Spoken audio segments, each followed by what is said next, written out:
அனைவருக்கும் வணக்கம். நம்ம சேனலில் Nifty, bank Nifty, fin Nifty, mid cap போன்றவைகளுக்கான சப்போர்ட் அண்ட் ரெசிஸ்டன்ஸும் இன்ட்ராடேல மார்க்கெட் எப்படிலாம் ட்ரேட் ஆகிறதுக்கான வாய்ப்புகள் இருக்குது அப்படிங்கிறதையும் நம்ம வீடியோவாக பதிவிட்டுக்கிட்டு இருக்கோம். நம்ம பதிவிடக்கூடிய தகவல்கள் நிறைய புதிய பிகினர்ஸ்க்கும் ஏற்கனவே ஷேர் மார்க்கெட்டில் ட்ரேட் பண்ணிகிட்டு இருக்கக்கூடிய நண்பர்களுக்கும் ரொம்ப உதவிகரமாக இருந்துகிட்ருக்கு. நம்ம நேற்றைய தினம் என்ன தகவல் சொல்லியிருந்தோம், இன்றைய தினம் மார்க்கெட் எப்படி ட்ரேட் ஆனிச்சு, நாளைய தினம் எப்படி ட்ரேட் ஆகிறதுக்கான வாய்ப்புகள் இருக்குது அப்படிங்கிறதெல்லாம் இந்த வீடியோ மூலிமா பார்த்து தெரிஞ்சுக்கலாம் வாங்க. நம்ம நேற்று என்ன சொல்லியிருந்தோம் அப்படின்னா 25,079 அப்படிங்கிற லெவல் ரெசிஸ்டன்ஸ் சொல்லியிருந்தோம். எக்ஸாக்டாக மார்க்கெட் என்ன பண்ணுது அப்படின்னா இந்த லெவலில் தான் ரெசிஸ்டன்ஸ் இருக்குது. ப்ரீவியஸ் ஸ்விங் இருக்குது பார்த்தீங்களா, அந்த ப்ரீவியஸ் ஸ்விங்கு ரெசிஸ்டன்ஸ் இருக்குது. அதே நேரத்தில் நம்ம ஒரு சேனல் பேட்டர்னை மார்க்கெட் பிரேக் பண்ணி மேலே போணுச்சு, திருப்பி அந்த சேனல் பேட்டர்னுக்கு கீழே வந்திருக்கு.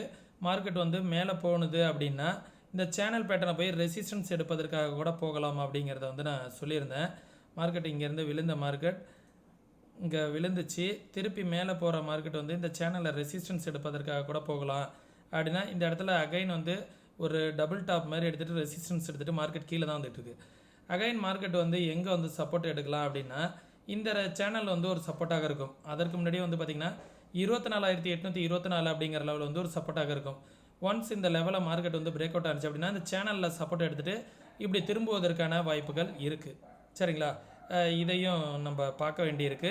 மார்க்கெட் பார்த்திங்கன்னா எந்த இடத்துல சப்போர்ட் எடுப்பதற்கான நாளைய தினம் எது சப்போர்ட் அப்படின்னு பார்த்திங்க அப்படின்னா 24,824 தான் சப்போர்ட்டு. நம்ம நேற்றைய தினமும் சொல்லியிருந்தோம் இந்த லெவல் தான் சப்போர்ட்டாக இருக்கும் அப்படின்னு. நேற்றைய தினம் நம்ம வீடியோ போடலை, மண்டே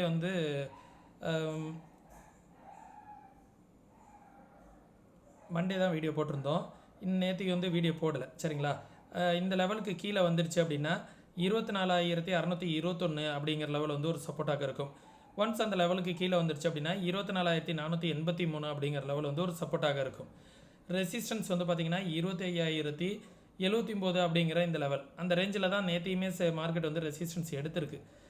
தென் அதற்கு மேலே வந்துச்சு அப்படின்னா 25,268 அப்படிங்கிற லெவல் ரெசிஸ்டன்ஸாக இருக்கும். அதற்கும் மேலே வந்துச்சு அப்படின்னா 25,334 அப்படிங்கிற லெவல் ஒரு ரெசிஸ்டன்ஸாக இருக்கும். நிஃப்டியை பொறுத்த வரைக்கும் நாளைய தினம் நிஃப்டியோட எக்ஸ்பிரி அப்படிங்கிறதுனால ஓஐ டேட்டா என்ன சொல்ல வருது நிஃப்டிக்கு அப்படிங்கிறத பார்த்துருவோம். நேற்றைய தினம் சம் பர்சனல் இஷ்யூஸ் இருந்ததுனால நம்ம வீடியோஸ் போடல. கால் சைடு தான் ஓஐ டேட்டா இன்க்ரீஸ் ஆகிருக்கு. மார்க்கெட் இன்றைக்கி முடிஞ்சிருக்குது 24,941, 25,000 ஸ்ட்ராங் ரெசிஸ்டன்ஸ் இருக்குது. சரிங்களா, மார்க்கெட் புட் சைடு எந்த அளவுக்கு எங்கேயுமே சொல்லிக்கிற அளவுக்கு சப்போர்ட் இல்லை. புட் சைடு ஓஐ டேட்டாவும் இல்லை. சரிங்களா, ஓவராலாக 25,000 தான் ஓஐ டேட்டா பில்ட் ஆகிருக்கு.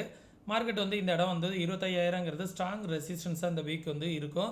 வீக்லியோட ரெசிஸ்டன்ஸாக வீக்லி 25,000 அப்படிங்கிற ரேஞ்சுக்கு மேலே போகாது அப்படிங்கிறது தான் இந்த ஓஐ டேட்டா இன்டிமேட் பண்ணுது. அதையும் பார்த்துக்கோங்க. தென் மார்க்கெட் பேங்க் நிஃப்டி எப்படி இருக்கும் அப்படிங்கிறத பார்த்துருவோம். பேங்க் நிஃப்டி நான் மண்டே சொல்லியிருந்தது 25,374. எக்ஸாக்டாக மார்க்கெட் அந்த லெவலில் தான் இருக்கு. நம்ம நேற்று வீடியோ போடலனாலும் நம்மளோட சப்போர்ட் அண்ட் ரெசிஸ்டன்ஸ் எந்த அளவுக்கு எக்ஸாக்டாக ஒர்க் ஆகிருக்கு அப்படிங்கிறத பாருங்கள். 51,379 மார்க்கெட் அதற்கும் மேலே வருது அப்படிங்கிற பட்சத்தில் 51,754 அப்படிங்கிறது ரெசிஸ்டன்ஸ். அதற்கு மேலே வந்துச்சுன்னா 51,955 அப்படிங்கிற லெவல் ரெசிஸ்டன்ஸ். சப்போர்ட் பார்த்திங்க அப்படின்னா இந்த ட்ரெண்ட் லைன் ஒரு சப்போர்ட்டாக இருக்கும். இந்த மார்க்கெட் இந்த ட்ரெண்ட் லைனை சப்போர்ட்டை பிரேக் பண்ணிடுச்சு அப்படின்னா 50,441 அப்படிங்கிற லெவல் ஒரு சப்போர்ட்டாக இருக்கும். ஒன்ஸ் அந்த லெவலுக்கு கீழே வந்துச்சு அப்படின்னா 49,800 அப்படிங்கிற லெவல் ஒரு சப்போர்ட்டாக இருக்கும். ஒன்ஸ் அந்த லெவலுக்கு கீழே வருது அப்படிங்கிற பட்சத்தில் 49,654 அப்படிங்கிற லெவல் ஒரு சப்போர்ட்டாக இருக்கும் பேங்க் நிஃப்டியை பொறுத்த வரைக்கும். இன்றைக்கி பேங்க் நிஃப்டி நல்லாவே ஒரு வால்டைலிட்டி 51,374 அப்படிங்கிற ரேஞ்ச் வரைக்கும் போயிட்டு ஒரு அப் ட்ரெண்ட் மாரி காமிச்சிட்டு அங்கேருந்து ஒரு சடன் ஃபால் கொடுத்துருக்கு மார்க்கெட். சரிங்களா, அகைன் இதோட இன்டிமேஷன் என்ன சொல்ல வருது அப்படின்னா இன்றைக்கி ஒரு சில குளோபல் நியூஸஸ்லாம் இருக்குது. அந்த குளோபல் நியூஸஸை பொறுத்து தான் மார்க்கெட் அடுத்த நகர்வுகள் இருக்கும். ஃபெட்டு ரேட் கட் இருக்குது பார்த்திங்களா, அதற்கான ஒரு சில டேட்டாக்காக தான் மார்க்கெட்லாம் வெயிட் பண்ணிக்கிட்டு இருக்குது. அந்த ரேட் கட் 25 பேசிஸ் பாயிண்ட் இருக்கா இல்லை 50 பேசிஸ் பாயிண்ட் இருக்குமா, அவங்களோட ஸ்பீச்லாம் எப்படி இருக்குது, கவர்னரோட ஸ்பீச்லாம் எப்படி இருக்குது அப்படிங்கிறதுக்கு தகுந்தாற் போல தான் மார்க்கெட்டோட அடுத்த நகர்வுகள் இருக்கும். சரிங்களா, ஒரு பெரிய பாசிட்டிவ் நியூஸ் ஒரு பெரிய நெகட்டிவ் நியூஸ்க்காக மார்க்கெட் காத்துக்கிட்டு இருக்குது. அதை பொறுத்து தான் மார்க்கெட் ரியாக்ட் ஆகும். அது வரைக்கும் மார்க்கெட் இப்படி சைட்வேஸில் தான் ட்ரேட் ஆகிறதுக்கான வாய்ப்புகள் இருக்குது. சரிங்களா, அடுத்தது ஃபின் நிஃப்டியோட லெவல்ஸ் பார்த்துட்டோம். ஃபின் நிஃப்டியும் நெகட்டிவில் தான் க்ளோஸ் ஆகிருக்கு. நம்ம மண்டே சொன்ன அதே லெவல்ஸ் தான். 23,471 அப்படிங்கிறது ஒரு சப்போர்ட்டு. அதற்கும் கீழே வந்துச்சுன்னா 23,274 அப்படிங்கிறது ஒரு சப்போர்ட்டு. அதற்கு கீழே வந்துச்சுன்னா 23,000 அப்படிங்கிற லெவல் வந்து ஒரு சப்போர்ட்டு. ரெசிஸ்டன்ஸ் வந்து பார்த்திங்கன்னா இந்த லெவலில் வந்து ஒரு ரெசிஸ்டன்ஸை நான் வச்சுக்கிறேன். இந்த ஸ்விங்கு 23,725 அப்படிங்கிற லெவல் வந்து ஒரு ரெசிஸ்டன்ஸ். அதற்கும் மேலே வந்துச்சுன்னா 23,922 அப்படிங்கிற லெவல் வந்து ஒரு ரெசிஸ்டன்ஸ். அதற்கும் மேலே வருது அப்படிங்கிற பட்சத்தில் இந்த லெவலில் வந்து வச்சுங்க. அதற்கு மேலே வந்துச்சுன்னா 24,050 அப்படிங்கிற லெவல் வந்து ஒரு ரெசிஸ்டன்ஸாக இருக்கும். இது வந்து ஃபின்னிஃப்டிக்கான லெவல்ஸாக இருக்கும் நண்பர்களே. தென் மிட் கேப் வந்து பார்த்துருவோம். மிட் கேப் வந்து பார்த்திங்கன்னா இந்த சேனல்லே மார்க்கெட் நிற்கிது. இந்த சேனலை மார்க்கெட் வந்து இங்கேருந்து கீழே விழுகிறதா, ஏன்னா இப்போ வர நியூஸஸ் வந்து அதை பேஸ் பண்ணி தான் இருக்கும். பாசிட்டிவாக இருக்குது அப்படிங்கிற பட்சத்தில் மார்க்கெட் வந்து இங்கேருந்து மேலே போகிறதுக்கான வாய்ப்புகள் இருக்குது. நெகட்டிவாக இருக்குது அப்படிங்கிற பட்சத்தில் மார்க்கெட் வந்து அகைன் வந்து இந்த சப்போர்ட்டை வந்து எடுப்பதற்கான வாய்ப்புகள் இருக்குது மிட் கேப்பை பொறுத்த வரைக்கும். சரிங்களா? இந்த ட்ரெண்ட் லைன் ட்ராப் பண்ணுற பார்த்துக்கோங்க. இந்த ரேஞ்சிலேயே மேலே வந்து டாப்லேயே தான் ட்ரேட் ஆகிட்டு இருந்துச்சு. இருந்தாலும் grip-ஆ தான் ட்ரேட் ஆகிட்டு இருந்துச்சு. ஒரு ரேஞ்ச் இந்த டாப்பை டச் பண்ணிக்கிட்டே தான் மார்க்கெட் ட்ரேட் ஆகிட்டு மேலே போயிட்டு இருந்துச்சு. கொஞ்சம் கொஞ்சம் மேலே, ஆனால் கீழே வரும்போது மட்டும் பெருசாக கீழே. சரிங்களா? இப்போ கீழே வந்துட்டு திருப்பி அகைன் மேலே இந்த சேனலுக்கு மேலே போனாலும் அந்த சேனல் ரேஞ்சுக்குள்ளாரையே மார்க்கெட் ட்ரேட் ஆகிட்டு இருக்கு. ஒரு பாசிட்டிவ் நியூஸ் வருது அப்படிங்கிற பட்சத்தில் இந்த சேனலை பிரேக் பண்ணி மேலே போகிறதுக்கான வாய்ப்புகள் இருக்கும்.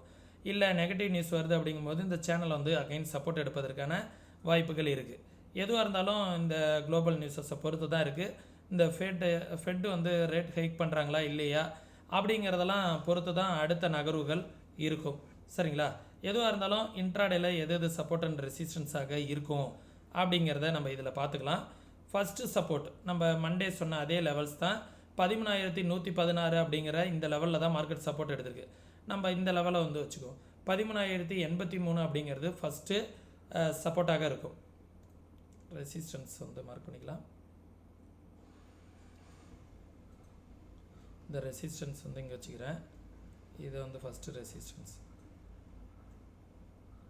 ஓகே, ஃபஸ்ட்டு ரெசிஸ்டன்ஸ் 13,180 அப்படிங்கிற லெவல் வந்து ஒரு ரெசிஸ்டன்ஸ். அதற்கும் மேலே மார்க்கெட் வருது அப்படிங்கிற பட்சத்தில் 13,250 அப்படிங்கிறது ஒரு ரெசிஸ்டன்ஸ். அதற்கு மேலே வருது அப்படிங்கிற பட்சத்தில் 13,293 அப்படிங்கிற லெவல் வந்து ஒரு ரெசிஸ்டன்ஸு. சப்போர்ட் வந்து பார்த்திங்கன்னா 12,986 அப்படிங்கிறது ஒரு சப்போர்ட்டு.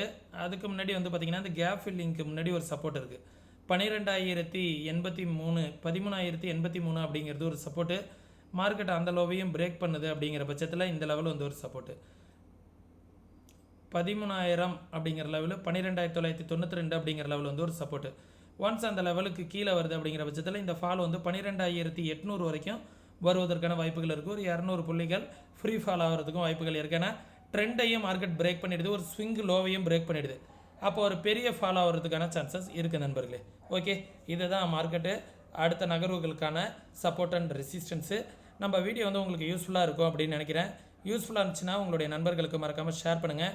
நீங்களும் இதே போல் மார்க்கெட்டை வந்து ப்ராப்பராக அனலைஸ் பண்ணணும், யாரோட உதவியும் இல்லாமல் ட்ரேட் பண்ணணும் அப்படின்னு நினச்சிங்கன்னா, கற்றுக்கணும்னு விருப்பம் இருக்கக்கூடிய நண்பர்கள் வாட்ஸ்அப்க்கான லிங்க் வந்து டிஸ்கிரிப்ஷனில் கொடுத்துருக்கேன். டெக்ஸ்ட் மட்டும் பண்ணுங்கள். சரிங்களா? கற்றுக்கணும்னு விருப்பம் இருக்கக்கூடிய நண்பர்கள் வாட்ஸ்அப்பில் மெசேஜ் பண்ணுங்கள். அதே நேரத்தில் நம்ம சேனலுக்கு நீங்கள் ஏதாவது சப்போர்ட் பண்ணணும் அப்படின்னு நினச்சிங்கன்னா ஃப்ரீ டிமெண்ட் அக்கௌண்ட் ஓப்பன் பண்ணுறதுக்கான லிங்க் வந்து டிஸ்கிரிப்ஷனில் கொடுத்துருக்கேன். முற்றிலும் ஃப்ரீ தான். தமிழ் கஸ்டமர் கேர் சப்போர்ட் இருக்குது. நீங்கள் வந்து ஸ்டாக்ஸ்லாம் ட்ரேட் பண்ணுற மாதிரி இருந்தீங்கன்னா 5x வரைக்கும் மார்ஜின் ஃபெசிலிட்டிஸ் கிடைக்கும். நம்ம சொல்லக்கூடிய தகவல்கள் அனைத்தும் அப்படியே நடக்கணுங்கிற அவசியம் கிடையாது. மார்க்கெட் வந்து எதுவும் நடக்கும், எதுவும் நடக்காமல் போகிறதுக்கும் வாய்ப்புகள் இருக்குது. நான் இப்போ சொல்லக்கூடிய தகவல்கள் அனைத்துமே வந்து என்னோட வியூ தான். நீங்களும் மார்க்கெட்டை வந்து ப்ராப்பராக அனலைஸ் பண்ணி பாருங்கள். அனலைஸ் பண்ணி பார்த்துட்டு உங்களுக்கும் சரியாக இருக்குது அப்படிங்கிற பட்சத்தில் உங்களோட ஃபினான்ஷியல் அட்வைசர்கிட்ட கன்சல்ட் பண்ணிவிட்டு அதுக்கப்புறமா இன்வெஸ்ட்மெண்ட் பண்ணிக்கோங்க. ஓகே, மீண்டும் இன்னொரு இது போன்ற பயனுள்ள வீடியோவில் சந்திக்கும் வரை தொடர்ந்து இணைந்திருங்கள். நன்றி, வணக்கம்.